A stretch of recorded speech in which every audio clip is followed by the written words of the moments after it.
തെരഞ്ഞെടുപ്പിന് മുൻപ് 2020-ൽ പൊട്ടിത്തെറി. കുന്നത്തുനാട് പൂതൃക്ക ഗ്രാമപഞ്ചായത്ത് പ്രസിഡന്റ് പൂജ ജോമോൻ രാജിവെച്ചു. 2020-യുടെ NDA പ്രവേശനത്തിൽ പ്രതിഷേധിച്ചാണ് രാജിക്കാര്യം അറിയിച്ചപ്പോൾ സാബുൻ ജേക്കബ് ഭീഷണിപ്പെടുത്തിയെന്നും പൂജ ജോമോൻ.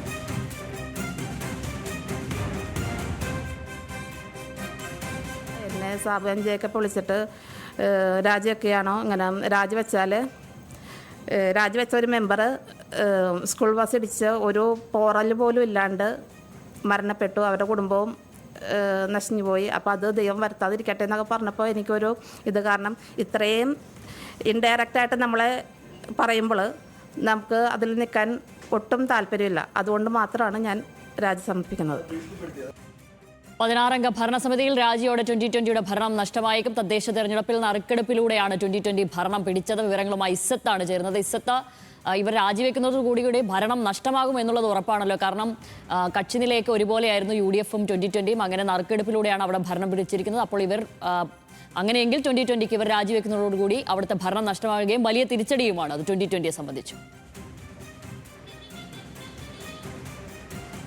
തീർച്ചയായിട്ടും ശ്യാമിലി, 2020-ക്ക് ഇപ്പോൾ തെരഞ്ഞെടുപ്പിന് മുൻപ് ഏക്കാവുന്ന ഏറ്റവും വലിയ പ്രഹരം അല്ലെങ്കിൽ ഏറ്റവും വലിയ തിരിച്ചടിയാണ് ഇപ്പോൾ ഉണ്ടായിരിക്കുന്നത്. ഇതുമായി ബന്ധപ്പെട്ട് ഇപ്പോൾ പൂജ ജോമോൻ രാജിവെക്കുന്നതിലൂടെ പൂതൃക്ക ഗ്രാമപഞ്ചായത്തിലെ 2020-യുടെ ഭരണം നഷ്ടമാവുകയാണ്. ഇതിലൂടെ UDF അധികാരത്തിലേറാനാണ് സാധ്യത.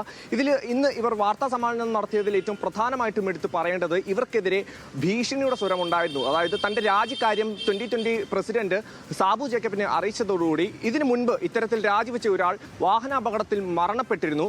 അങ്ങനെ തനിക്കുണ്ടാവാതിരിക്കട്ടെ എന്ന് പ്രാർത്ഥിക്കുകയാണ് താൻ എന്നാണ് സാബു ജേക്കബ് ഫോണിലൂടെ പൂജ ജോമോനോട് പറഞ്ഞിരിക്കുന്നത്.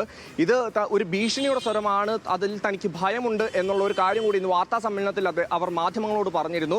2020-യുടെ NDA പ്രവേശനത്തിൽ പ്രതിഷേധിച്ചാണ്, അതായത് തന്റെ പാർട്ടിയുടെ പ്രത്യയശാസ്ത്രങ്ങൾക്ക് വിരുദ്ധമായിട്ടുള്ള ഒരു നടപടിയാണ് 2020 NDA മുന്നണിയിലൂടെ ചേർന്നതിലൂടെ ഉണ്ടായിരിക്കുന്നത്. ഇതിലൂടെയെല്ലാം പ്രതിഷേധിച്ചുകൊണ്ടാണ് താൻ ഈ രാജിവെക്കുന്നത് എന്നാണ് പൂജ ജോമോൻ മാധ്യമങ്ങളോട് പറഞ്ഞിരുന്നത്. ഏതായാലും ഒരു കാര്യം ഉറപ്പാണ്, മറ്റന്നാൾ പോളിംഗ് സ്റ്റേഷനുകളിലേക്ക് ജനങ്ങൾ എത്താനിരിക്കുമ്പോൾ 2020-യുടെ പ്രതീക്ഷകളും ഏറെയായിരുന്നു. പ്രധാനമായിട്ടും എറണാകുളം പോലെയുള്ള ഒരു ജില്ലയിൽ 2020 വലിയ ഒരു ഭൂരിപക്ഷം പ്രതീക്ഷിച്ചിരുന്ന സാഹചര്യത്തിലാണ് ഇത്തരമൊരു നടപടി ഒരു പഞ്ചായത്ത് പ്രസിഡന്റ് ഭാഗത്തിൽ നിന്നും ഉണ്ടായിരിക്കുന്നത്. ഇതിലൂടെ 2020-ക്ക് എത്രത്തോളം പ്രഹരം ഏൽക്കും എന്നുള്ള കാര്യമെല്ലാം സംശയത്തിൽ നിൽക്കുകയാണ്. വരുന്ന ദിവസങ്ങളിൽ ഇത് കൂടുതൽ ചർച്ചയുമായേക്കും എന്നാണ് പ്രതീക്ഷ. ശ്യാമിലി, ഇസ്സത്ത് വിവരങ്ങൾ നൽകിയത്.